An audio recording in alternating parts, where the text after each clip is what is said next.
aming matatag na gabay na naglilingkod sa Diyos, tapat sa aming paghayo sa kabutihan at katwiran. Ang pabalita sa lahat ay tunay na kaligtasan. Jesus, aming hari, darating sayo't sakin.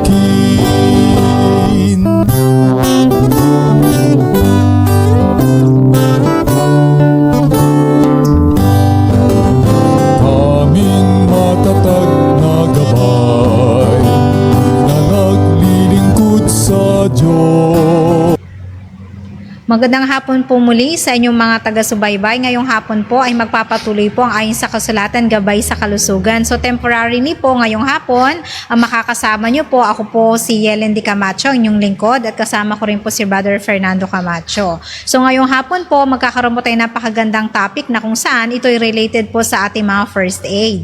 Pero before we start, Brother Fernando, bago ako mag-opening prayer, baka naman may gusto ka dyang batiin sa ating mga live viewers? Yes, binabati natin ang kabuang membro ng ABM o ng Advent Biblical Ministry. Ganon din ang ating mga kaibigan na kasalukuyan nating binabible study. Ano po? At sa lahat po ng nasasakupan ng Dasma 1 o District 1. At syempre, dyan po sa mga pinasyalan naming mga iglesia. Hindi ko na po may isa-isa ang inyong mga pangalan, mga kapatid, sapagkat kayo po ay napakarami. Ano ho? Patuloy namin kayong inaantabayanan at pinakusapan na kami samahan hanggang mamaya po, alas 5. Ano ho, sa ating pong pag-broadcast, kapatid ninyo. Okay, thank you Brother Fernando. So babati po ako. Hello po dyan kay Mami at kay Daddy dyan sa Fatima 1K. Daddy, ikaw yung magpagaling. Gana rin po si Ate Sha, si Kyle, si Amber. Hello din sa aking unika iha kay Alexis Di Camacho. So binabati ko rin ang aking sister-in-law, ang aking mga pamangkin dyan po sa tabing bahay po namin. Si Leia, si Bong, ang kanilang mga anak. Lalo na po ang aming bagong baby na kung saan ang pangalan is Zion. Ay napakagwapo pong pamangkin Brother Fernando, kamukha ni Ate Arlene Marcaida dun sa Amerika.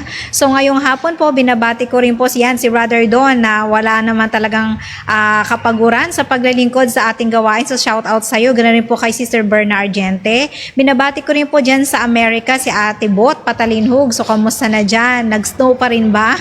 Dito medyo mainit na po sa Pilipinas. Shout out din po kay Kuya Sam. Diyan po nasa Patangas po silang kanyang buong pamilya. Shout out po dyan kay Mami Perla Ramos. So magandang hapon po sa inyong lahat.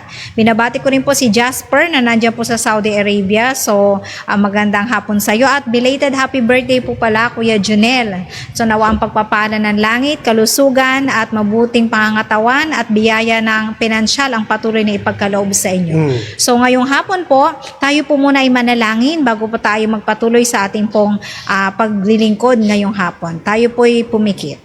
Ama naming banal na sumasalangit ka, sa hapong ito Panginoon, nawa sa aming pagsubaybay sa mga programa na kung saan inyo pong nilaan upang mapalusog ang aming mga pangangatawan at magamit po ang aming pangangatawan sa paglilingkod po sa inyo at sa pagtatapos po ninyong gawain. Nawa ang aming mga sasabihin, ang mga tatalakayin, maging kasang-ayon na po sa inyong banal na kalooban, pagpalain ng aming mga taga-subaybay na nawa kami magkaroon ng malusog na pangangatawan dahil itong katawan na ito ay pinagkatiwala niyo po sa amin. Patawarin niyo rin po kami, Panginoon, kung saan niyo po kami nasumpungan nagkulang at nagkasala. Ito lang po aming hiling at dalangin, alang-alang na lahat, sa pangalan ni Jesus, naming tagapagligtas. Amen. Shoutout din pala kay Ate Lisa, no? So next week po, ay andito naman po si Ate Lisa, mukhang kasama niya po Sister Sha. Okay, so ngayong hapon po, ay kung makikita po natin, siguro, Brother Don, pwede ba nating i-flash yan? Anyway, tayo naman pong dito sa mundo nating ginagalawan, lahat naman tayo ay gusto natin magkaroon ng magagarang sasakyan, di ba, Brother Fernando? Opo. Mukhang yan din ay isa sa mga panalangin, magkaroon tayo ng 4 wheels. At alam naman natin na isa pong convenient sa paglilingkod, pag meron tayong mga sasakyan na nagagamit para kapag may mga invitation tayo sa malalayong lugar, may mapaglilingkuran po natin sila na mas may komportableng kalalagyan. Pero sa kabila ng paggamit natin ng mga gagarang sasakyan, yan, syempre po katulad ng ating katawan, itong mga sasakyan na ito ay kailangan din po ng care. At pagka sumobra po ang ating paggamit, ay maaari po itong magkaroon ng tawag yan ay overheating. Nagpe-play ba yan, brother Don? Nagpe-play? Nagpe-play ba? Ayan. O, di ba? Oo. Yan ba gusto mo, brother? Black or Opo, red? actually, may 4 wheels na tayo eh. Dalawa na motor natin eh. O, dalawa. Apat ang gulo. Okay, so kung titingnan nyo po, so sa pangalawang slides, Oo. yan, brother, yan, di ba, Yan. no? Napakaganda ng steering wheel, di ba? Tapos mabilis magpatakbo. Okay, ni-imagine ko, ako yung nagdadrive eh. Ikaw ba Ano? nagda-drive? Sino kayang katabi mo dyan, brother Siyempre, ang aking magandang may bahay. Okay. So ngayon, Brother Fernand, kapag lagi natin ginagamit ang ating sasakyan, kailangan din ito ng extra care. Tama Oo. ba? Kasi minsan, may mga time na sa sobra nating kaabalahan, hindi natin sila nabibigyan ng atensyon. Next slide natin. Yes, ito po ay nagkukos ng ganito pong pangyayari. So makikita po natin sa susunod po na ating slide. Ayan. Ano kay yan, di ba, no? Parang hindi mo naman kahawig yan, bro. Kakulay na. oo nga. Ayan, Yung yan. driver pala natin yan. Yan o, overheating. So yan mga kapatid, yan ang nangyayari kapag ka na-overuse natin at di natin naalagaan ng maayos yung ating mga kahit gaano pa kaganda, kahit gaano kaswabe, kahit gaano kabago, pero kapag wala tayong proper maintenance sa ating mga gamit, ito po ay maaaring mangyari sa ating mga sasakyan. Which is true. Sa next slide po, ito po ating magiging topic ngayong hapon na ito. Ayan, heat exhaustion. So ngayon, Brother Fernani, identify natin ano ba ang ibig sabihin ng exhaustion. Ako like ko na rin, I'm exhausted. I'm tired. Yung mga Yeah. parang pagod. Pag tayo exhausted, kailangan natin ng pahinga. Kailangan natin ng, di ba, sabi nga, no, makapagliwaliw nga. Pwede makapagbakasyon para naman medyo ma-relax yung mga exhausted nating mga katawan. So ngayon po, i-identify natin ano ba ang salitang exhaustion. So sa next slide po, ang sabi po daw po dito, heat exhaustion is a condition that happens when your body overheats that leads to death. It needs an immediate first aid. Ayan, kapag pala tayo ay exhausted or meron tayong heat exhaustion, ito po pala ay pag sobrang init ng ating katawan at maaari itong mapunta sa kamatayan na kung saan kailangan po nating iwasan. Actually, Brother Fernand, sa init ng ating kapanahunan ngayon or sa pagbabago ng ating climate or climate change, at taon-taon ay umiinit ang ating sanlibutan. So, nung nakaraan, parang 1 degree. Ngayon, parang sumobra. Parang 2 years ago, we experienced 52 degrees Fahrenheit. So, itong mga klaseng kondisyon ng ating kapaligiran, hindi na po natin ito maiiwasan. So, dapat tayong mga may ganitong katawan na pinagkatiwalaan ng ating Panginoon, dapat alam natin to ingatan para Correct. hindi naman tayo mag-lead sa kamatayan sa pamamagitan ng heat exhaustion. At saka, Sister Yes, Ye, brother. maraming nag-aakala na kapag ka ang tao'y dumaranas ng heat exhaustion, ay hindi ito grabe. Parang binabaliwala nila ito. Pero ang totoo niyan, ito po ay isang napakadelikadong bagay, kapatid na Ye. Kasi nga, sabi doon sa ating binabasa, ang dulo nito ay kamatayan na nangangailangan ng isang agarang pagbibigay ng paunang lunas. Ibig sabihin, kapag nakararanas tayo nito, na tayo mismo, dapat mabigyan agad natin ito ng agarang lunas. Hindi natin ito pa pwedeng pamamaya-mayain. Tapos makikiramdam tayo kung kaya ba natin o hindi. Kailangan na natin itong agaran o bigyan kaagad ng isang tawag dyan, ng isang mabilisan na pag-a-assist. At kung ang mga bystander naman, Sister Ye, ay nakakita ng mga taong dumaranas ng ganitong kalagayan, huwag natin pong ipagwalang bahala. Huwag nating ipagkipit balikat na sila ay pagmasdan lang, kundi talagang tulungan natin sila. At itong siringan natin, ito Sister Ye, ay magbibigay tayo ng mga impormasyon at ng mga ideas kung papaano natin sila mabibigyan ng agarang paunang lunas, kapatid na Ye. Okay, so Brother Fernan, magbibigay lang ako ng concrete example. Kasi nung nakaraan po, ako'y nagkaklase doon sa school namin.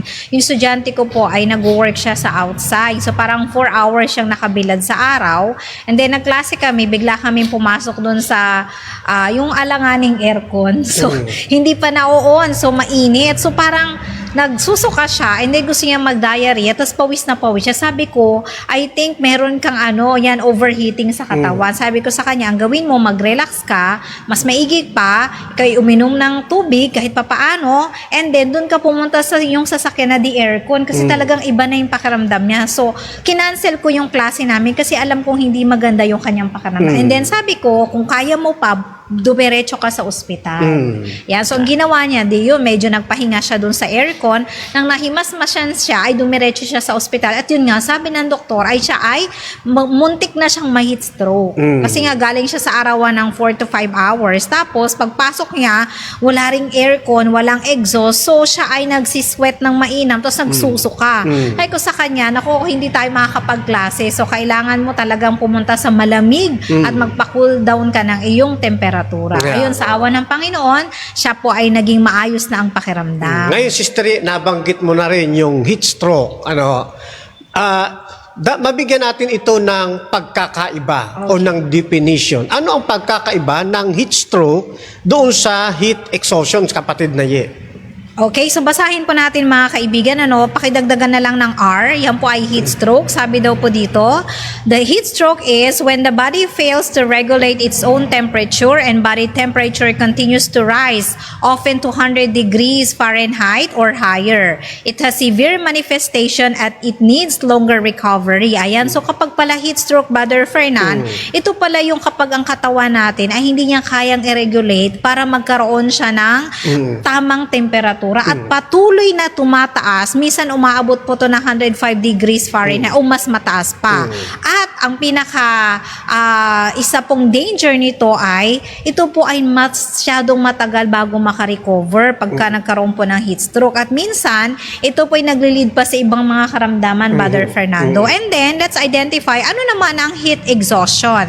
Sabi dito, mga kababayan, heat exhaustion is a condition of overheating caused by too much exposure to sunlight or too much heat. Yan. Ito yung nangyari sa aking estudyante kasi matagal siyang na-expose sa araw. And then the ones who suffer this are the people outside the houses or inside the place which are unventilated. Yan, kung makikita nyo, itong heat exhaustion ay naranasan ng estudyante ko. Una, naka-expose siya sa labas. Pangalawa, pagpasok niya sa loob, walang aircon, walang ventilation, walang electric fan. So, lalong na-trigger ang kanyang pagtaas ng kanyang temperatura.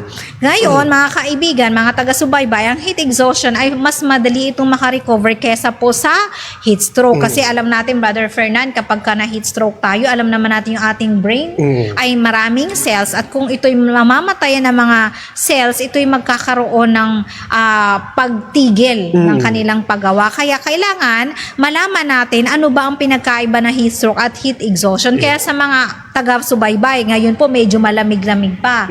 Pero for the following days po na susunod, nararamdaman na natin ngayon, di ba, Brother Fernan? Painit na naman ang ating kapaligiran. Kaya dapat, inaalam natin kahit sa mga maliliit natin mga bata, tinuturuan natin sila para alam nila ang kanilang gagawin kung sakaling makaranas sila ng masyadong matagal sa arawan. Kaya nga, Brother Fernan, alam mo ba, nababaguhin na ulit ang pagpasok ng ating mga kabataan. Kasi ng mga nakaraang taon, naranasan po ng ating mga estudyante na kung saan nagkakaroon talaga ng heat exhaustion sa loob ng school. Actually, isa sa mga classmates ng anak ko Kaya minsan, ang ginawa nila, brother, ginawang alternate or shortened period na lang. Hindi daw po akma sa Pilipinas na nag-aaral hanggang June, July, or May kasi sobrang init talaga niyan, Brother Fernan. Lalo na kung nagpa-practice yung mga bata sa arawan and wala namang masisilungan o walang bubong. So, napakahirap. Kaya ibabalik po paunti-unti ng ating DepEd ang pasukan po this coming June. Hindi na po tayo mag-start ng July, August at magkukontinue hanggang May kasi sobrang init naman talaga, Brother Fernando. Sa ganitong kapanahunan natin, pag pumatak na ang March, April, May, sobrang init na hanggang July, Brother Fernando. Okay. Sige, Yan. may dadagdag ka pa, Brother Oo, Fernando. so ibig sabihin pala, kapag sinabing heat exhaustion, ito yung labis na pagkadarang sa initan. Ano po? Yan. At siyempre, kapag dumaranas ang tao nito, kung titignan niyo dyan sa next slide, malaki po ang kinalaman niyan sa ating hypothalamus. Kasi kapag hindi nakontrol o naapektuhan ng maigi ang atin pong brain, lahat po ng ating mga tawag dito, ng mga organs sa katawan, no, ay maaapektuhan din po. Ayan, kapag naapektuhan po niyan, pag sobrang taas na ng init niyan, magkukulaps po ang tao at ang magiging dulo niyan, kapahamakan. Ano po ngayon? Sino-sino ba ang prone dito sa heat exhaustion? Ayan, ganito po ang sinasabi sa atin sa next slide, kapatid na yun, yung mga prone pala rito, yung may mga sakit sa Puso. Yan. Yan. Yung mga kabataan, no, na Kasi mga bata, Brother Fernan, wala yung pakialam basta gusto maglaro. Hindi nila naiisip na sobrang init and then kulang sila sa tubig. Kasi nga, ang mga bata, ang isip lang nila is maglaro sa initan. yeah. Sino pa? Ayan, yung mga, nasa traffic enforcer. mga traffic enforcer. No, dito nga sa picture natin, ang traffic enforcer may Helmet. may helmet, no? Pero kung titignan niyo yung ibang traffic enforcer, talagang wala Ano? Darang na darang po talaga sila. Pero naglilingkod sila alang-alang sa atin na bumabiyahe sa daan, ano? Sa ikaliligtas naman natin. Pero hindi natin na papahalagaan kung minsan kung ano yung sakripisyo at pagtitiis na kanilang dinaranas dito sa lansangan. Ano? Prone sila dito po sa heat exhaustion na ating topic ngayon. O, sino pa? Yun, nakita ninyo yung sasakyan na, Sister Yen, no? Punong-puno hanggang doon sa taas. sa taas. Nasa area pa ba tayo? Oh. Okay. Actually, Brother Fernand, pati yung mga mga street vendors, ayan, yung Tama. mga nagtitinda sa labas, yung mga nanlilimos, ayan, pwede rin pong kasama sila rito sa pagkakaroon ng heat exhaustion. And then, ayan pa po, Brother, yung mga diabetic. Yan, oo. Yung mga diabetic, prone din po sila dyan, no? At yung mga nagtatrabaho sa arawan, Construction workers. mga construction workers, yung mahilig magbiyahe ng motor ng malayuan. Tsaka brother, mga mekaniko. Tama, kasi mainit din yun. Yung estudyante ko kasi, nagbibenta siya ng mga sasakyan. Opo. Kaya siya dito kasi nag-repair siya outside. Yan. Yung mga nagtatrabaho sa bukid, Farmers. mga tama. farmers. Yan. Mangingisda, pwede rin. Oo. Yan, sila po yung mga prone. At lahat po ng mga maiisip ninyo na mga nagtatrabaho sa sikatan ng araw na kung saan sila'y darang na darang dito, sila po yung masasabi natin talagang mga, ano ba yung prone? Mga Malapit. Malapit sa... Oo, mga malapit. No? Sila yung target ng heat stroke na ito. At isa pa riyan, mga kaibigan, mga kababayan, maliban pa po sa mga nasa picture na ito, doon po sa susunod nating slide na ko, si kapatid na doon, mararatel kayo kasi... Isa lang siya. Isa lang siya sa team nila Ayan na, brother. Yan, yung mga elder natin, yung mga matatanda. Next slide, brother. Yan. Kaya nakikiusap tayo doon sa may mga pamilya na mayroong mga membro na matatanda, wag na ninyong utusan ng utusan. Yung inyong pong mga Elderly. yung inyong mga kasamang matatanda, no, para mamili, para shopping, magbayad ng bills. Magbayad ng bills. Brother, kasi medyo nalulungkot ako na magdadagdag ako dyan. May mga, tawag natin mga younger ages, mga, how can I say, 40 years or 50, hinahayaan po nila yung mga parents nila yung magbayad ng mga bills kasi wala daw pila. Siyempre, kapag ka senior, dito kasi sa Pilipinas, pinaprioritize naman talaga natin yung mga elderly. Ang problema, minsan nagbabayad ako ng bills, pinapabayad sa, hindi naman nila makita yung mga numbers. Hirap kasi malabo ang mata. Minsan, nakakalimutan pa yung salamin. Ngayon, pag na-expose sila sa maglalakad at sa kanilang mga matagal na pagsa-Shopee, ay maaaring mag-cause nito, brother, ng heat exhaustion or heat stroke. Yan. Kaya huwag niyong utusan yung ating mga elder, no? Kasi ginagawa nila, ano na rin sinasamantala kasi nila, pagka ang mamili kasi yung mga elder, may discount. No? Ayan, may 20%. may discount. No, doon sila nakatingin. Hindi nila nakikita yung risk, no? Yung magiging masamang kahinatnan ng kanilang mga matatanda, lalo na kung ito ay ma-expose sa daan. Ano po? Okay lang kung doon sa mall kasi malamig na ang mall. Tama. Pero bago pumasok ng mall, dapat tinitignan din natin yung situation na ito. Yung iba, yung elder ang siyang namamalengke at mainit na mainit. So, wag po nating pabayaan sila. Yan. At kung kinakailangan na sila ay samahan sa kanilang paglalakad-lakad, no? Samahan natin sila, wag natin sila pabayaan na maglakad-lakad mag-isa para makapag-exercise. Kasi yung mga elder, ang exercise nila walking di ba? So, wag natin silang pabayaan na sila lang. Samahan natin sila. Kasi ano man mangyari, pwede silang malagay sa peligro. No po, pagkasama natin, at least merong aalalay po sa kanila. Yan, sila po yung mga prone dito sa heat exhaustion. At isa pa, itong mga nagja-jogging na ito, yan, nakikita ninyo yung sa slides na yan, merong nagja-jogging, ayan. At next slide pa tayo, kapatid na doon. Yan, yung mga nagmamarathon, yung mga tumatakbo ng marami, yan, sa kainitan ng araw, sila po ay pwede ring maging subject dito sa heat stroke natin. Sila ay pwedeng maging biktima, kapatid na Yan, kaya nga, play ulit natin. Hindi ka nakasabi mo.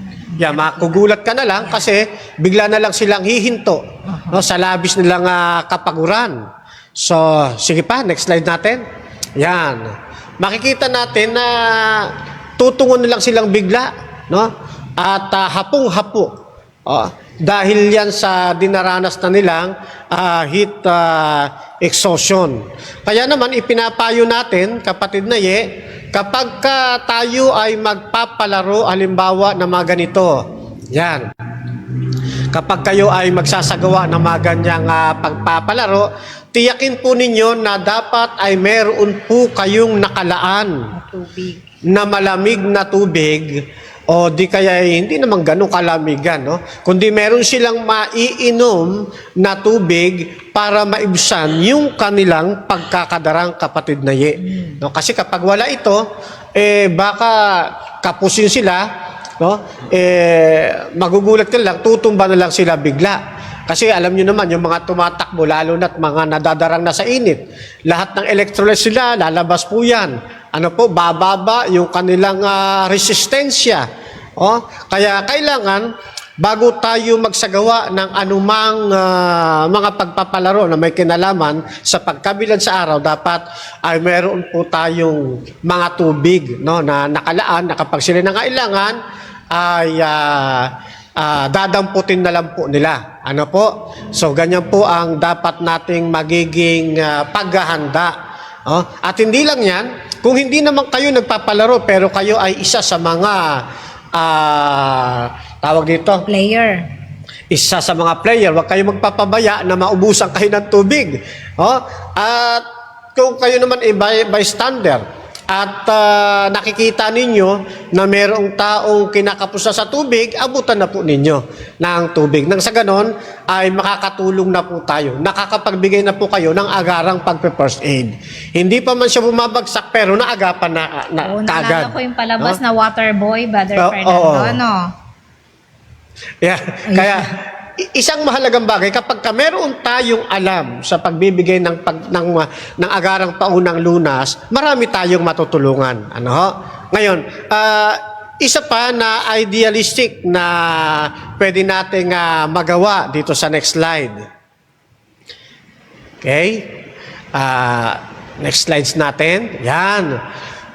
So, makikita nyo po dyan, nagpiprepare na sila ng container na mayroong tubig at nilagyan ito ng yelo. Yan, para sa isang taong nakadaranas ng mahigpitang pagkadarang sa araw, ay pwede nilang isawsaw rito, ilubog yung kanilang kamay. Yan.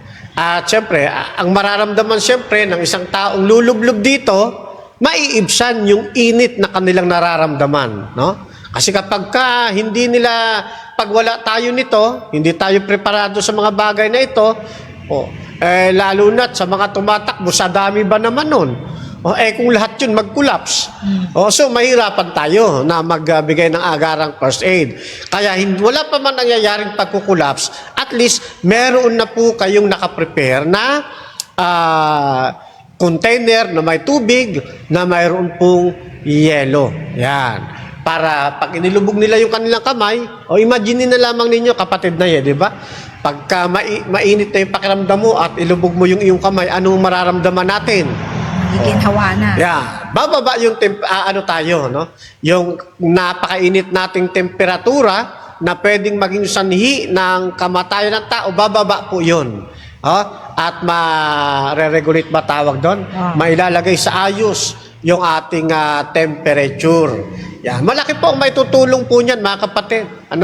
At kung sakali nga kayo naman sa inyong mga tahanan, dadaan yung pong mga ito. No, doon sa labas ng inyong gate, pwede kayong maglagay ng container na mayroong yelo na may tubig na mayroong pong yelo. Isang siguro maliit na bagay lang naman yung kapatid na nakikita ninyong mayroong nagja-jogging, mayroong nagmamarathon o mayroong tumatakbo na nag-exercise, yan, sa labas ng inyong gate, maglagay kayo ng isang maliit na lamesa, lagyan ninyo ng container na may tubig, na may yelo. Tapos nakalagay piso. piso kada lublob. Naghahanap buhay pa, no? Yeah. So, para alam naman nila, no, na yun ay ilulublob yung kanilang kamay. At syempre, yung iba hindi maintindihan, hindi maiging bilang pagtulong na rin, nandoon kayo at yayain ninyo sila na itubog yung kanilang mga kamay doon sa container na inyo pong ihahanda. No? Ito mahalaga, no? Hindi lang ito sa highway, hindi lang ito sa mga sa plaza o sa mga pwede rin itong gawin kahit sa intrams, no? Yung may mga palaro sa school, no? Okay po yan, magandang gampanin po yan. Ngayon, ito pa isa, no? Bukod pa riyan, Sister Ye, sa ating sumunod na slides. Yan, ito rin yung mga prone dito sa yung mga sa heat exhaustion. Itong mga, ba tawag dyan sa exercise na yan? Basketball. Dito sa kabila, mga nagsusumba ba yan? Exercise yoga. Ano ba yan? May bola Ayun din yung kabila dito. Ayan, mga nagsusumba yata, nag-exercise. Pag nakikita ko itong picture na to, naalala ko si Sister siya Ito yung favorite na ni Sister siya yung ganyan, no, mag-exercise. Yan, no? Yan. Sila yung mga prone sa heat exhaustion. Tignan nyo naman, nakadarang sila doon sa init. Mga nagbabalibol, mga nagbabasketball. Yan, pwede tayong magkusang loob na, Sister Ye, no? Magkusang loob na maglagay na tayo ng container na may tubig at yung tubig ay medyo malamig. No? O kaya maglagay na rin tayo ng tubig na pwede nilang mainom. No? Yan. Kaya lang sa kalakaran kasi ng mundo ngayon, Sister Ye, para bang pag magbigay ka ng tubig, parang mabigat na sa kalooban, no? Kasi 10 piso 20 isang tubig. Kaya nga piso kada lublob ng kamay. Pero kapag ka nasa puso ninyo, yung pagiging matulungin at nasa diwa kayo ng ginagawa ninyong ministry, Tama. na kayo ay maging katuwang sa pagpapahaba ng buhay ng isang tao, yan, aalalayan po natin sila. At magaan sa atin na tumulong sa kanila. Yun lang, maglagay tayo ng maliit na lamesa, tapos may ice tubig na nakalagay dyan. Huwag na ninyo, kung kayo ay mga first aider, O di makakatulong na po kayo. O, yan. Ngayon, nasa sa inyo na yan kung gusto ninyong magbenta ron. Piso-piso. Okay, so Brother Fer, magdadagdag din ako. Sige, Napakaganda sister. ng ating topic kasi po, para malaman din natin, minsan nagagawa tayo ng mga sports sa ating church o sa ating district. Yan, Para malaman natin, saan ba ang magandang venue na ating pagdadausan ng mga ganitong activities. Kasi minsan, sobrang exposed sa araw. Siguro, pwede tayong kumuha ng mga covered court para hindi naman sila masyadong exposed sa araw. At the same time, alamin natin, ano ba yung mga panahon na sobrang init at saka yung tolerable naman na meron tayong source ng water. Kasi minsan, Brother Fernan, hindi naman sa pag-ano, no? Renta tayo ng gym, walang tubig. Yeah, oo nga. CR, walang tubig. So, paano kapag tayo kailangan ng emergency, wala tayong source of water? Kaya po, kung tayo ay magpo-program sa ating iglesia o sa ating mga church program or sa pamayanan, dapat talaga sinisecure yung lugar ay may source of water at mayroon tayong pasilungan. Katulad ng nasa picture, Brother Fernando, makakita mo, open space. Pero kapag may hinimatay ba dyan, saan mo siya pwedeng dalhin? Yan, Dapat may mga katabi tayong malilim na lugar. Para naman, habang nag-first aid ka, hindi naman ikaw magkaroon ng heat stroke or heat exhaustion kasi nakabilad kayo pareho sa araw. Tama. Kaya po, itong susunod na topic natin, Brother, ay napakaganda. Yan po nakalagay. Scene size up. Yan, nakalagay po rito is yung check. Doon muna sa Meron pa bago ba yan. isa? Parang hindi tayo paraw na slide. Tama pala. Bago, after nyan. After nyan. Yeah, scene size up. Ayan. Yan So, muna, nakalagay yan po muna. rito, check the scene.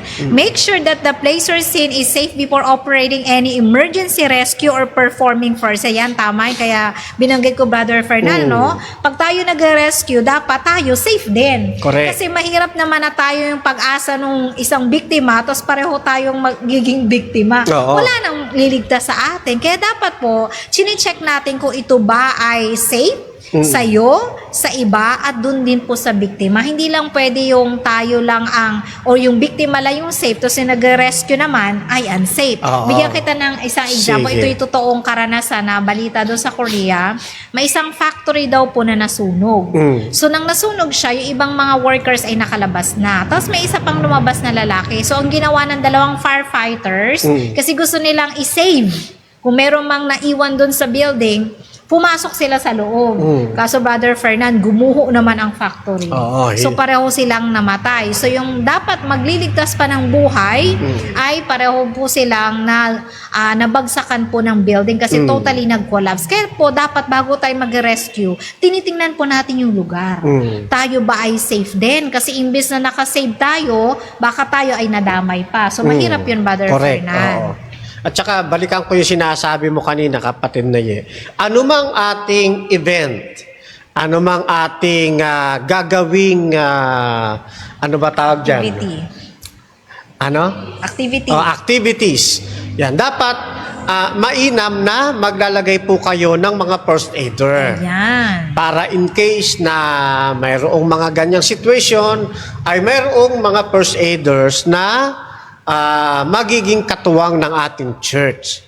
No, kaya nga dito sa amin, dito sa Dasma G, ay meron na po tayo ritong first aider. At kung kayo nagnanais po na maging kabilang dito po sa ating itinataguyod na Pathfinder Medic Response Unit, yan, pwede po kayong sumali, pwede kayong makijoin upang kayo po ay tayo magsama-sama kapag may mga activities ang church, kaya magagamit po yung ating mga skills para sa ikapagbibigay natin ng agarang paunang lunas kung sakasakali na mayroong mga mangyayaring mga ganito. No? Yun isang magandang idea yon na bawat activities, mapa-pathfindering activity, Church activity. mga palaro ng kabataan, meetings, yan, dapat meron talaga tayong table o meron tayong tent na nandoon yung ating mga first aider. Ano po? Yan. So, kaya nga lagi nating sinasabi, mahalaga ang gampanin ng mga first aiders. Kasi kapag walang first aider, matataranta po ang membro, no? Kung saan-saan nila yung itatakbo. Ang gampanin ng first aider, magmula sa panahong ang isang tao yung nagsasuffer hanggang sa dumating doon sa hospital o di kaya hanggang sa mayroong dumating na mga medical practitioner, sila po ang gumaganap dito. Sila yung nangangalaga doon sa mga magiging pasyente o di kaya doon sa mga injured person. Yan. Katulad nga nito, yung nababanggit ng kapatid na kapag ka may mga first aider po dyan, o di kaya kayo yung mismong bystander at gusto ninyong tumulong, huwag agad-agad na pupunta. Hindi ko mo kayo marunong sa first aid, agad kayong tatakbo. Hindi po. Kailangan i-check muna po yung lugar. Kung safe. Baka merong nahandusay sa kalsada. Bigla mong tinakbo kasi gusto mong tulungan. May paparating namang sasakyan. Ibig sabihin, mahalaga dapat yung scene safe. Okay? Yan, dapat ligtas tayo ng mga first aider bago tayo magsagawa ng first aid, ng pagpa-first aid. At ligtas din ang iba. Kasi alam nyo naman, kapag may first aid, andyan yung mga bystander, maglalapitan lalo yan kung hindi natin prepare, hindi natin alam kung danger ba yon, baka pati sila madamay. No? O kaya yung mga kasama mo na hihikayatin mong tutulong, okay? So, kailangan maging safe sila. At syempre, pag safe ka, safe din yung iba, ligtas ninyong maisasagawa yung ligtas nating ima-manage yung victims, no? At syempre, yung victims dapat safe din. Okay? Pagka hindi safe, wag tayong susugo, hindi safe Di ba? Mamaya sa halip na isa lang dalawa na kayo ngayon. Tapos nakalagay ngayon sa headlines. First aider, first aid. Oops, parang bigat naman sa pakiramdam naman yan. Rescuer, nire-rescue. Dapat yung rescuer ang magre-rescue. Ito pa, mahirap niyan. Baka babaya, ikaw yung mag-collapse, tapos yung victims na naulian, yung victims ngayon ang nag-revive sa'yo.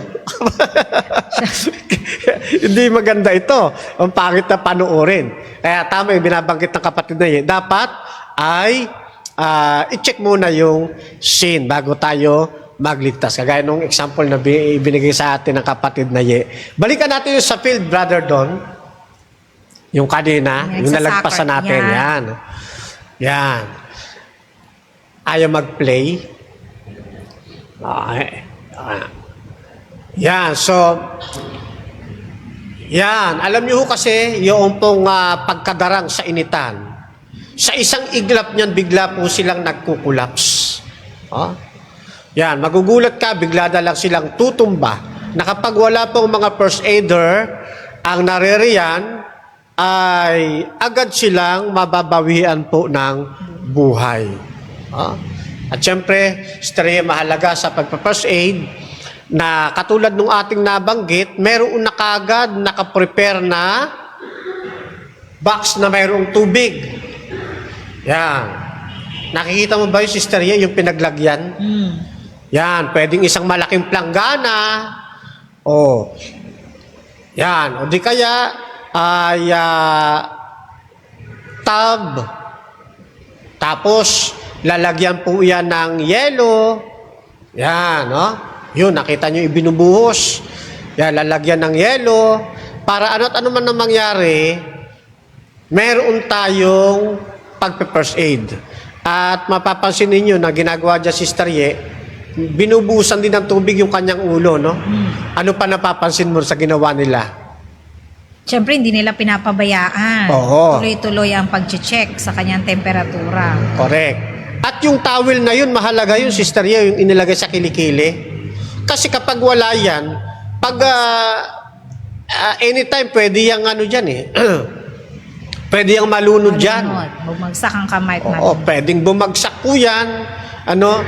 Yan, kaya todo-todo ang pag-aalalay, Yan. Mahalaga po yan, mga kapatid. Lalo na sa mga nagpapalaro o sa mga nagpapa-activity, kailangan po lagi tayo may ganyan. sa mga panahon na mainit ang araw. Ano ho? Kaya lang siyempre mga kapatid, kapag katag-ulan, wag naman na kayo mag-prepare na ganyan.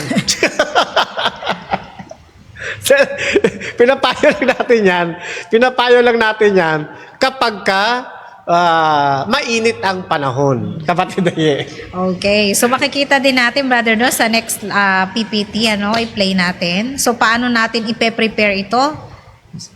Ayan. So, ayan, nire-rescue nila. So, kailangan magkaroon muna siya ng magandang paglalatagan. Ayan, kasi kailangan nating ma-secure din yung katawan ng ating ire-rest. Ayan, kailangan may shade, Brother Fernan. Kasi nga, dahil sa init, ito yung cause ng kanyang pagkahimatay, kaya kailangan maliliman siya. Kailangan mailagay siya sa safe area. At the same time, ayan po, nag-prepare po sila ng mga coolers. Ayan, may mga yelo. Kung titingnan po ninyo dyan sa video. Ayan, so, kailangan siya ay mapababa ang kanyang temperatura, Brother Fernan. Gawa na sa sobrang init, ito ay tumaas. Kaya kailangan na, ayan na. Kung wala tayong mga tab, ito ang pwede natin gawin. Kaya dapat sa alternative, sa ating mga activities, kailangan may nakahanda tayong mga coolers na may yelo at may tubig para kung sakaling wala tayong makuha mga planggana or tab, pwede natin itong gamitin. Tapos tarpaulin yata yan, Yes, so para hindi lumagos or lumabas yung tubig. Yan. So ito ay isang paraan din na kung saan ay makikita natin sila ma-improvise ba, Brother Fernand? Tama ba yan? Ay, ang daming yelo. Sarap yan ang lamig. Yeah. So kasi nga, Sister Ye, dapat ang isang first aider ay very, creative. Yes. Mabilis siyang mag-isip. Walang tab. Gawa ka ng ibang paraan. Yan, pwede tayong gumamit ng Tarpaulin. Tarpaulin ba yan? O di kaya Luna, parang yan, luna rin. Luna. Tapos ilalagay natin, iloload natin yung patient doon, kagaya ng ating nakita. Tapos lalagyan natin ng tubig na mayroong yelo. Diyan nga, daming yelo na ilagay Yan. Kung wala naman yan, wala pa rin kayong halimbawa, wala kayong dalang lona, wala kayong dalang tarpaulin, hindi ninyo magawa yung bagay na ito, isip ulit tayo ng ibang paraan.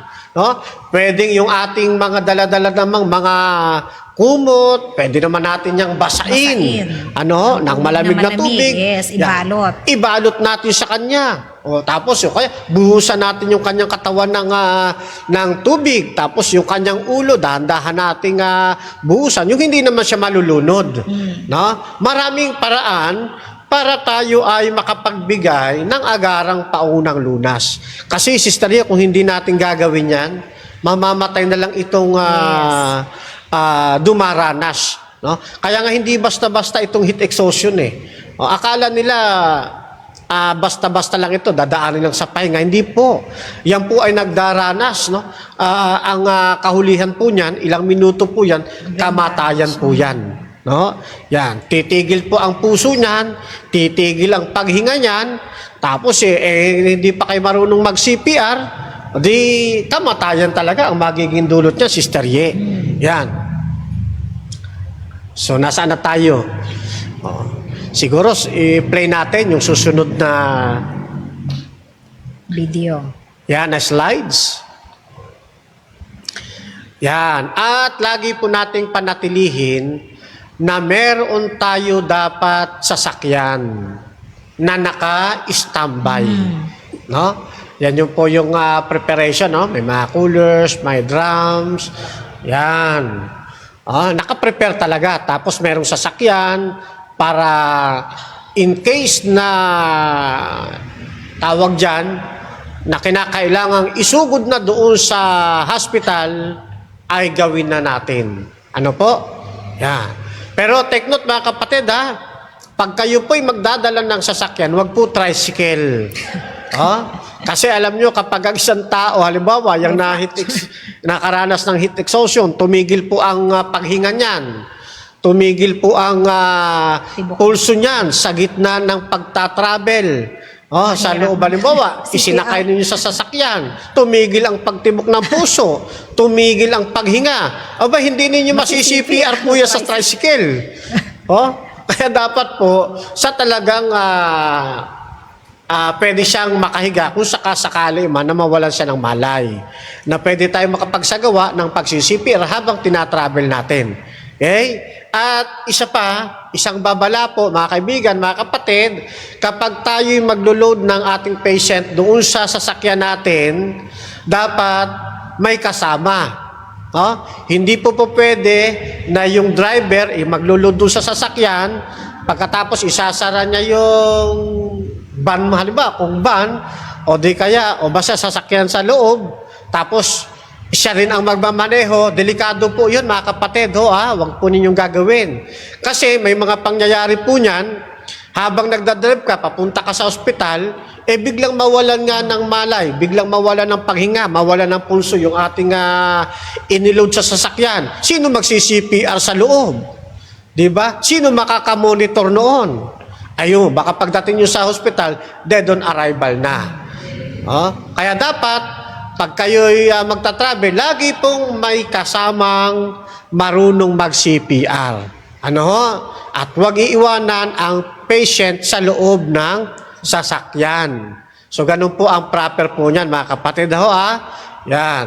Kasi kung minsan, akala natin, dinilublog na natin, gumanda na yung kanyang temperatura. Maganda na rin yung kanyang kulay.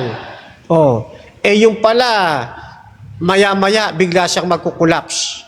Yan, wag po tayong pakakatiwala. Pagdating sa hospital, doon na natin i-introduce ng mabuti ang patient bago natin iwanan. Ano po? Yan. At meron ding mga pagkakataon, mga kaibigan, na wala nga sasakyan. Pero tinignan mo, parang okay na siya. Iniwanan mo na ngayon. Di pagtalikod mo, halimbawa, nakasakay ka na rin ng sasakyan, nakauwi ka na, biglang nag-collapse, nawala ng pulso, nawala ng paghinga. Sayang ang buhay. Kaya wag nating iwanan hanggat walang dumarating na Medical tulong. Kaya kung nakita ninyo kanina yung ginawa doon sa at napanood natin, nung may nag-collapse at merong nag-handle, merong kaagad tumawag ng nakita ninyo, merong hawak na phone, tapos tumawag agad ng, yun po, tumawag agad sila ng ng tulong sa mga hospitals. Para merong ambulance na darating. Okay? So, mahalaga po yan. Kaya dapat po sa inyo pong mga cellphone ay meron po kayong mga numbers na ang inyo pong pwedeng tawagan. Dito po sa amin sa DASMA, may mga hawak kami na mga numero nila para kung sakaling emergency, may mga tatawagan kami. Dapat ganun din po ang nasa cellphone po ninyo. Yan, dapat naka-ready na po kung sakasakaling kayo yung nandoon sa senaryong yon,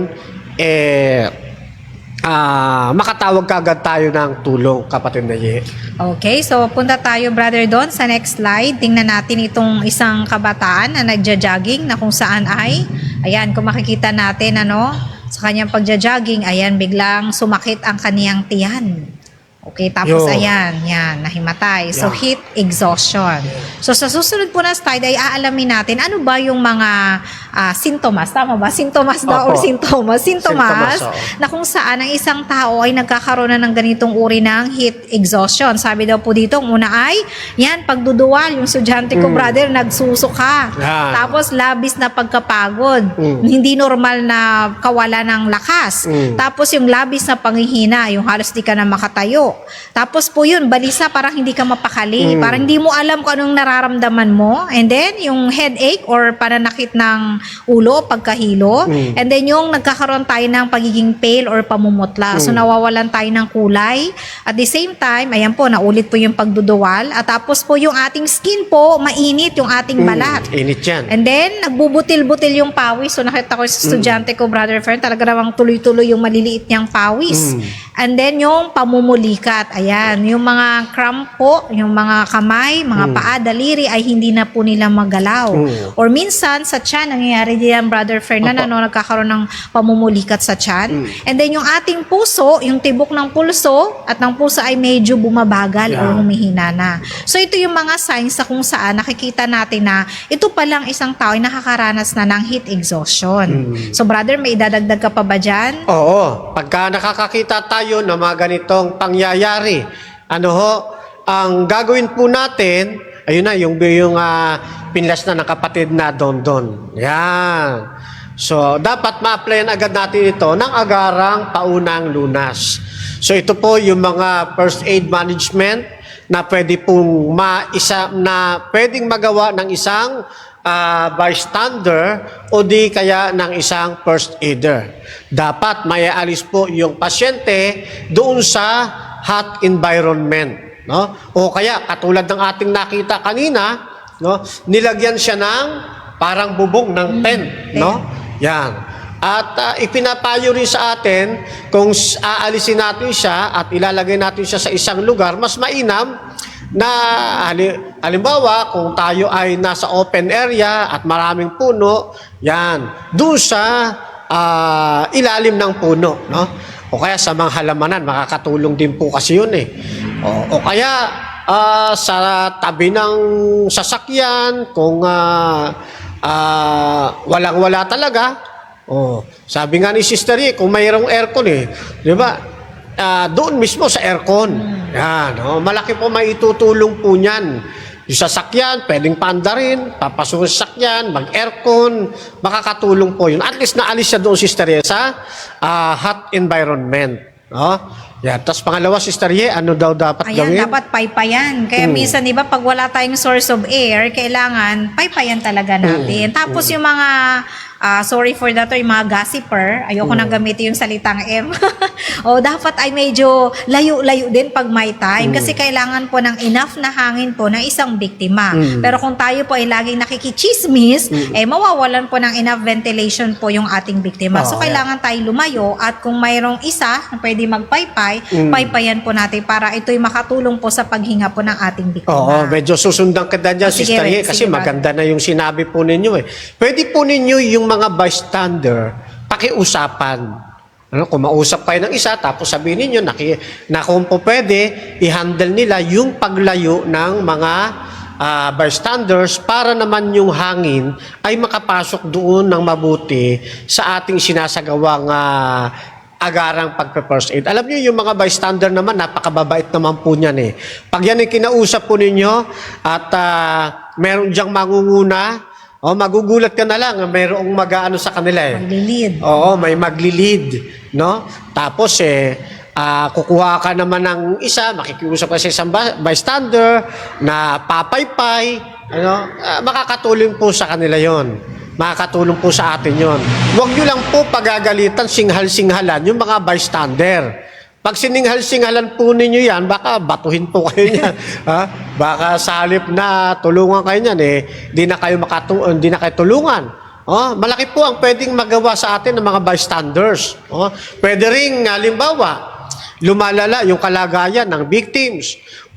Pwede po kayong tumawag. Halimbawa, sabihin nyo, ma'am or sir, na nakakulay pulang jacket, pwede po ba kayong tumawag ng ambulance na mayroong AAD, tapos balik po kayo agad sa akin?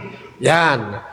Kaya mahalaga po ang gampanin po nila ng mga bystanders. Huwag tayong magagalit sa kanila. Gawin natin po silang katuwang natin sa pagliligtas ng buhay ng atin pong kapwa-kapatid na Ye. Okay, so sunod po dito yung check the ABC. So kailangan tingnan natin yung airway. Ayan po yung ABC ng ating biktima para malaman natin kung may source of air pa ba, may pulso pa ba, humihinga pa ba, at kailangan ba natin siyang i-CPR, Brother Fernando? Kasi hindi natin alam yung mga nagkaroon ng heat exhaustion ay hindi natin alam, baka tumigil lang pagtibok ng kanyang puso dahil sa sobrang init.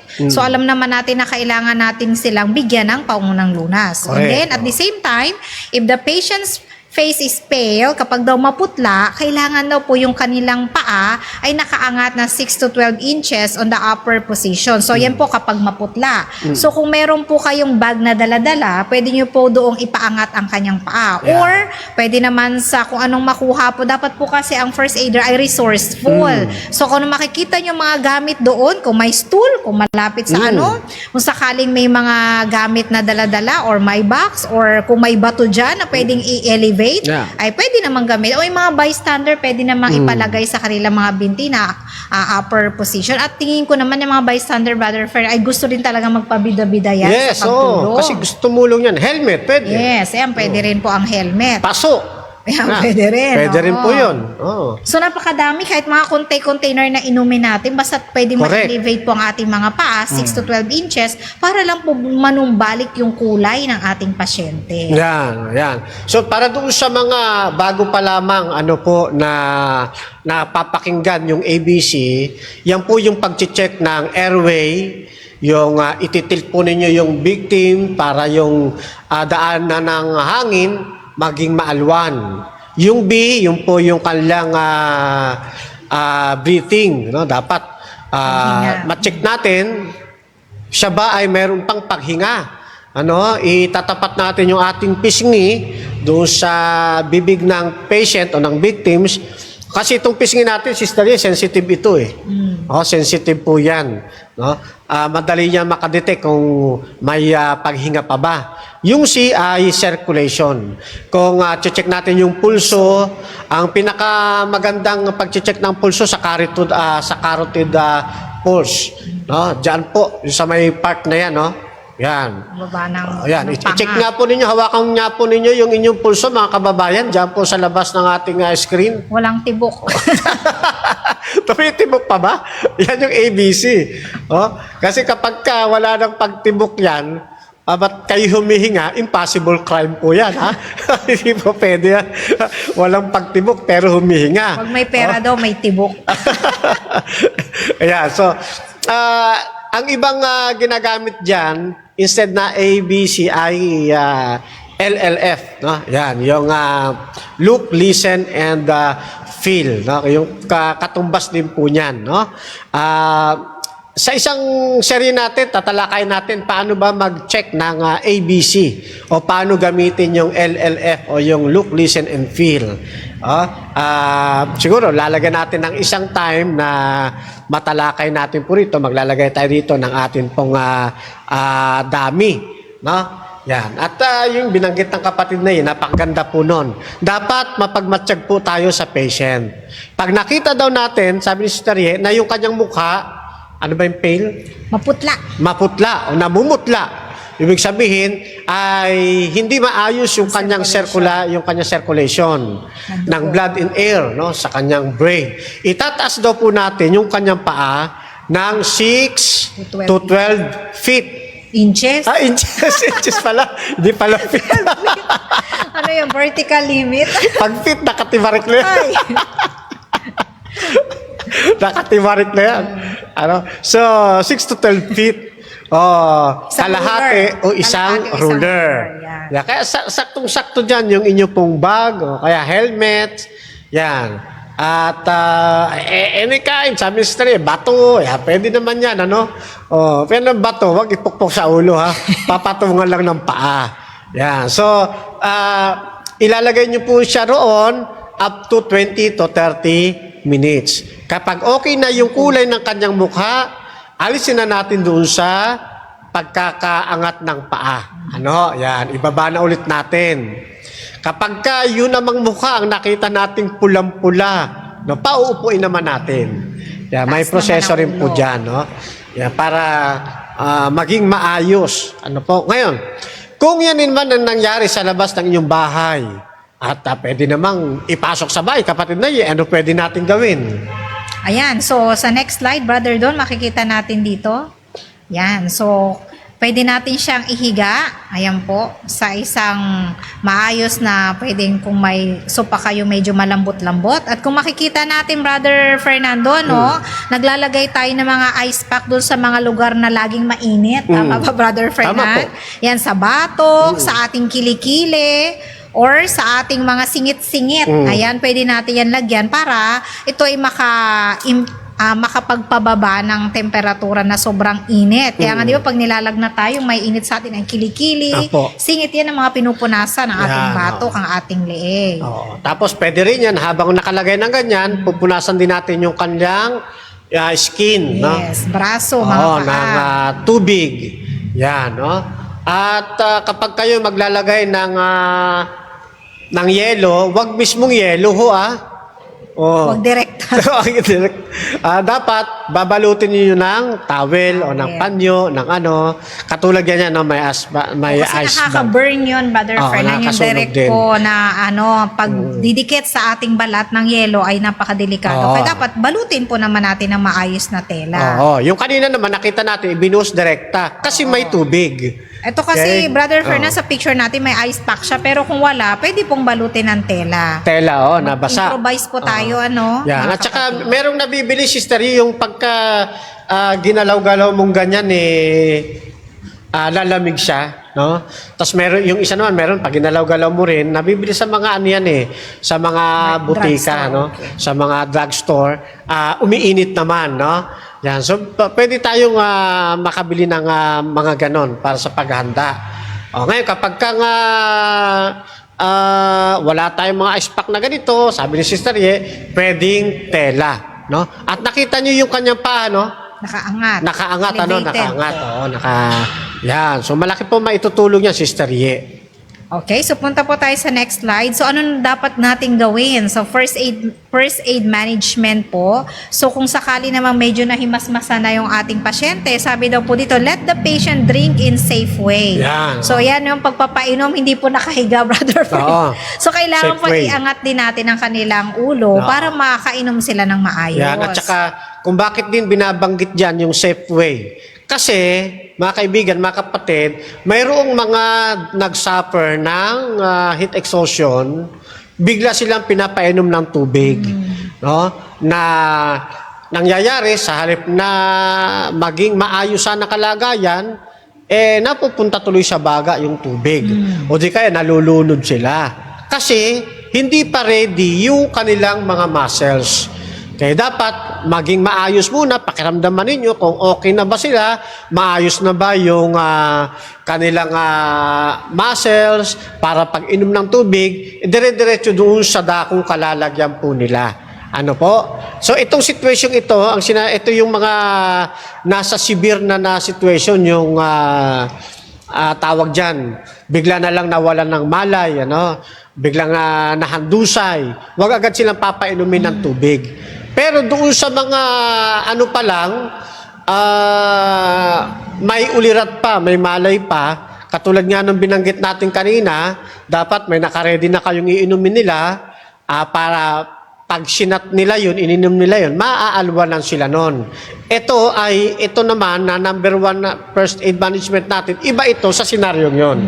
Ito naman yung mga nasa severe na nakalagayan na. Kapag sila ay akala ninyo okay na, siguraduhin na maayos talaga. Para pag pinainom ninyo sila ng tubig, ready na yung kanilang muscle sa lalamunan, ready na yung system ng kanilang katawan. Ito na yung isa sa mga binabanggit na in a safe way, Sister Ye. Okay, next number 2 po. It is better to give oral rehydration solution. Ayan. Or drinking water with a little salt and sugar to regain the lost balance of water and electrolytes in the whole body system. So mga kapatid, mas maganda pala ipaunom natin yung mga orisol or yung tubig, wala naman, may konting asin or kaya naman may konting sugar. Kailangan po kasi manumbalik ang kanilang kalakasan. At alam natin na ang salt or sugar ay nakakapag-hydrate ng ating katawan kasi nga po ay dehydrated po sila. Kulang sila ng enough water kaya hindi po nag-circulate ng maayos ang kanilang dugo. At the same time ay medyo tumaas talaga ang kanilang temperatura. Kaya ang mas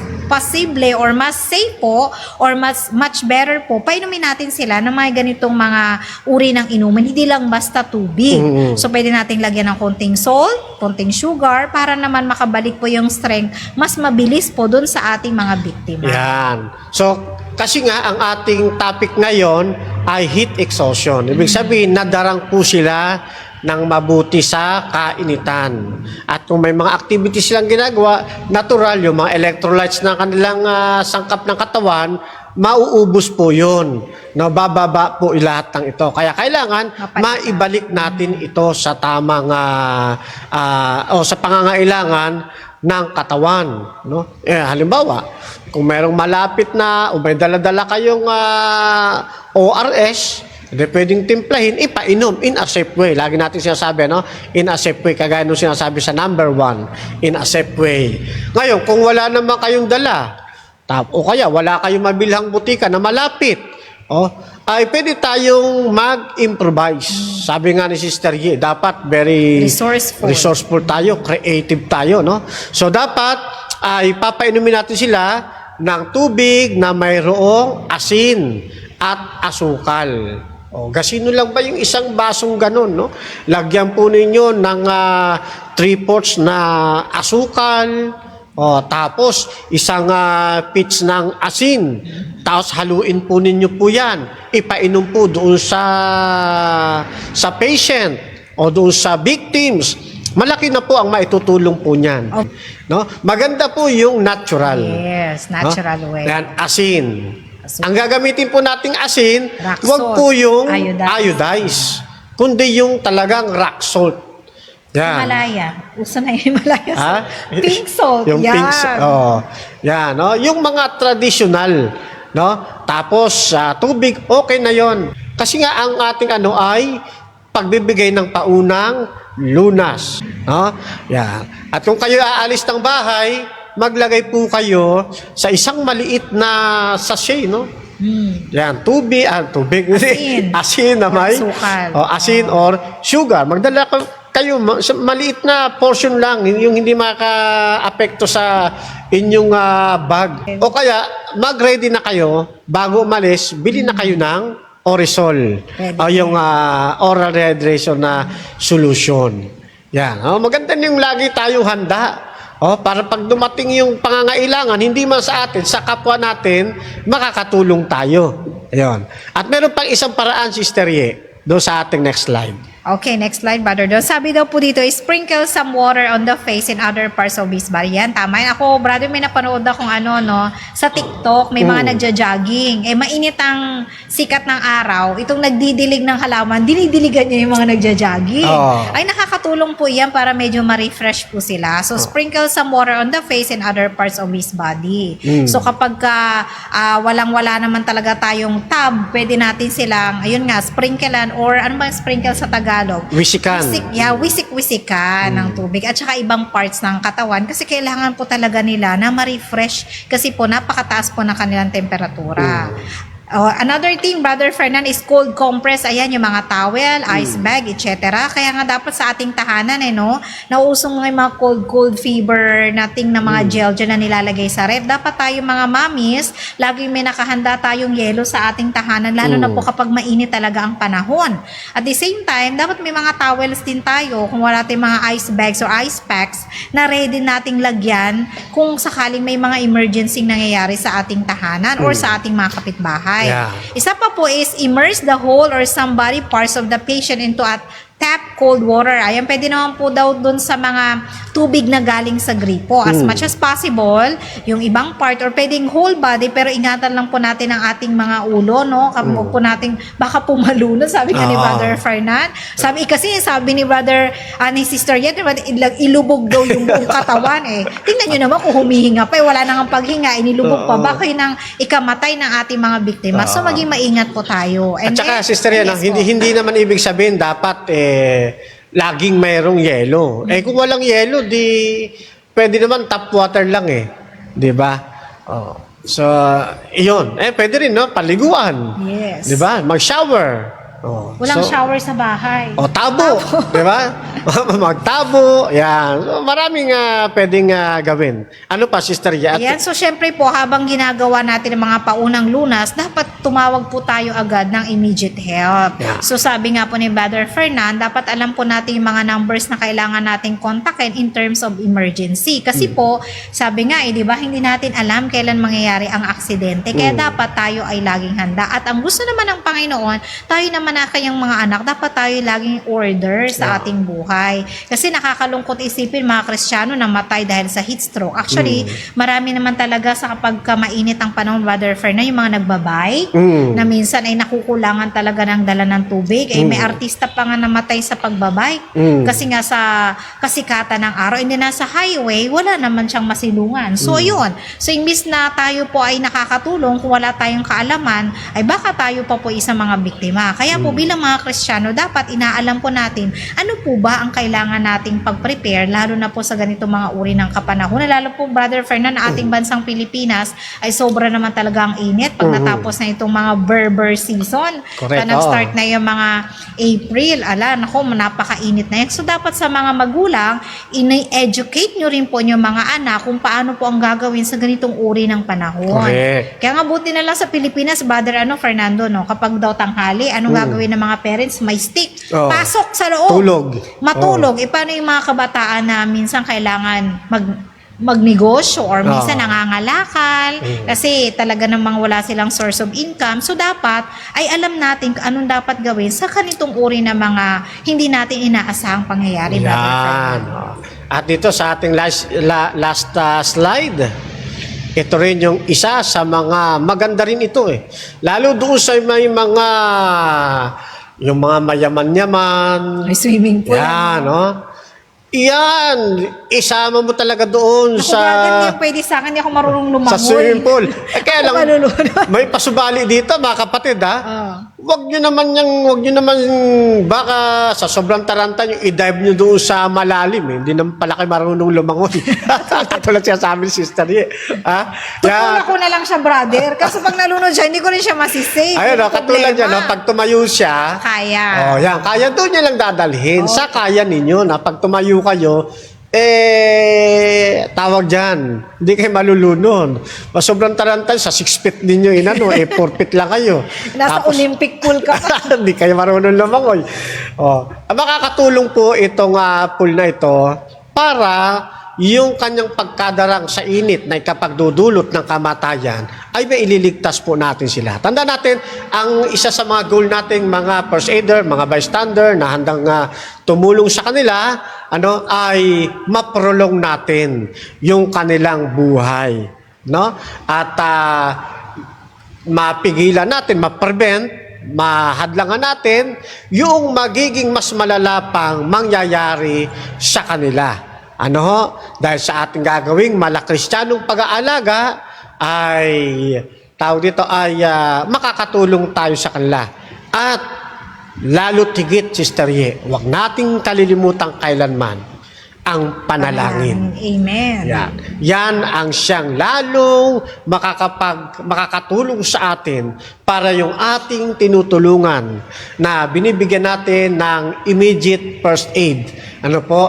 Magkaroon ng pag-asa. Opo, yan. Magkakaroon sila ng pag-asa, lalaban sila sa buhay, at the same time, pag natapos po yan, at sila ay naibsan, ready na sila, ipakilala natin si Kristo sa kanilang buhay.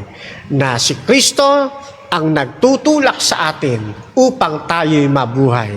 At si Kristo ang nagtutulak sa atin, Sister Ye, para gawin natin ang mga tungkuling ito. Kaya nga doon na kung inyong nababasa sa kulay blue, yung nasa taas, The love of Christ compels us. Ang Diyos ang siyang nagbibigay sa atin, yung pag-ibig ni Kristo ang siyang nagpupuno sa atin para tayo'y maging katuwang ng ating pong kapwa sa pagliligtas ng kanilang pisikal na buhay, Sister Ye.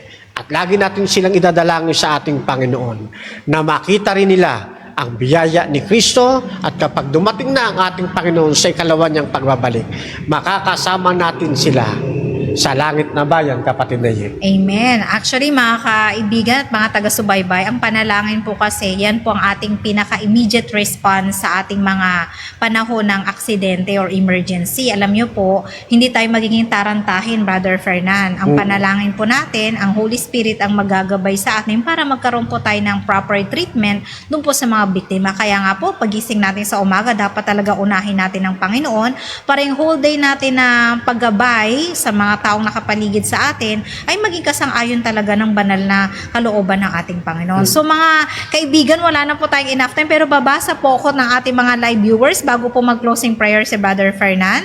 Shout out po kay Gerson Andre Malunes. God bless, sir. Baka kakilala mo to, Brother Fernan. And then si Brother Raymond Mendoza, magandang hapon sa inyo. Praise the Lord. Amen, brother. And then si Rosalita Balmes. Amen po. And then si Sister Ruth Tobias, magandang hapon sa inyo Sister Ruth. Si Dennis Estacio Castillo, amen. Magandang hapon sa inyong lahat. And then of course, nakalagay medic team daw. Si Chester, wow, galing Kap, good training yan Kap. Pa-shout out po, hehehe. So shout out sa iyo Chester. And then si Jeneline, okay, good afternoon sa iyo. You're watching. Hello sa inyong buong pamilya. And then yan si Mami Ellen, nanunood din pala. And then si Hatubob Desmi. So good afternoon sa iyo. And then meron ka pa ba Brother Fernando na nakikita diyan sa live? So pakibati naman sila. Oo, wala na. Banggit mo na lahat, ano? Babatiin ko po si Imelda Mindoro, ayan sa taga San Pablo SDA Church kasama ni Sister Leia. Lagi kong nakikita yung kanyang mga posts. Ayan naman. Si Kirma. Ay, si Kirma. Yeah, good afternoon sa'yo, sister. Kamusta ka na po dyan? At nakikita ko ang mga pagla-live ninyo. God bless sa inyong buong pamilya, lalong-lalo na po sa iyong mahal na asawa. At ikaw din pala isang pet lover. Ayan. So, brother, meron ka pa bang Yes, babatiin? iniimbitahan ko po kayo mga kapatid, mga kaibigan, na kayo po ay makijoin sa ating pong programa dito sa Pathfinder Medic Response Unit. Maging kabahagi po kayo ng mga first aider na handang tumulong po sa ating mga kababayan. At doon po sa mga iglesia na nagnanais po na kayo ay maitrain at makapaglagay tayo dyan ng Pathfinder Medic Response Unit Ministry, ay pwede po kayong magsadya sa amin. Kontakin nyo po kami through PM, i-message nyo po kami, or dito mismo sa atin pong ayon sa kasulatan. Ano po? Yan. At kami naman po ay dadako riyan sa inyo kasama ng ating ilang mga instructor upang kayo naman ay paglingkuran at maitraining upang tayo lalong maging kagamit-gamit sa paanan ng ating Panginoong Diyos, kapatid na Ye. Okay, so bago tayo mag-end, shout out tayo sa ating masugid na taga-subaybay, si Brother Patrick Gonzales. Oo. Yan, si Brother Jess din po niya sa Langkaan. Jess Gonzales. So, yes, oo. So, good afternoon po sa inyo. And then ngayong hapon po, dito po magtatapos ang ating programa at nawa sa aming mga taga-subaybay, tayo po ay laging maganda kasi hindi po natin alam kailan po darating ang mga ganitong uri ng emergency sa ating tahanan o sa ating pamayanan. Bilang mga Adventist, dapat po tayo laging handa. Hindi lang po sa pagtatanggol ng ating pong mga aral, lalo na po sa ating mga kalusugan. Kasi po, ang ating pong katawan ay isa pong templo ng Diyos at pinagkatiwala po sa atin. So ngayong hapon po ay pagkakaluban po tayo ng closing prayer po ni Brother Fernando. Tayo manalangin. Isang malaking karangalan po, Amang Banal, na kayo ay patuloy naming masamba at mapapurihan sa Espiritu at katotohanan. Salamat po sa patuloy niyong patnubay mula sa programang ito hanggang sa mapapaabutan ng mga mensaheng ito. Patuloy niyo pong iingatan ang aming mga kalusugan, Amang Banal, 10 ng mga tagapanood at mga tagapakinig. Binabalik namin sa inyo ang aming pagluwalhati, ang aming papuri, kalinsabay po ng paghingi ng aming kapatawaran sa lahat ng aming nagagawang mga pagkukulang at pagkakasala. Ipinagtatagubilin din namin sa inyo ang amin pong mga kababayan, ang aming binabible study, ang aming pong mga kapatid na patuloy sa paglago. Sa pangalan po ng aming Panginoong Hesus. Amen.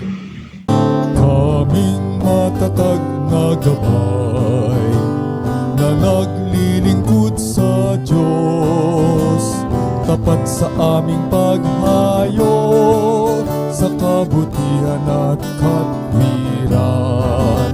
Ang pabalita sa lahat ay tunay na kaligtasan.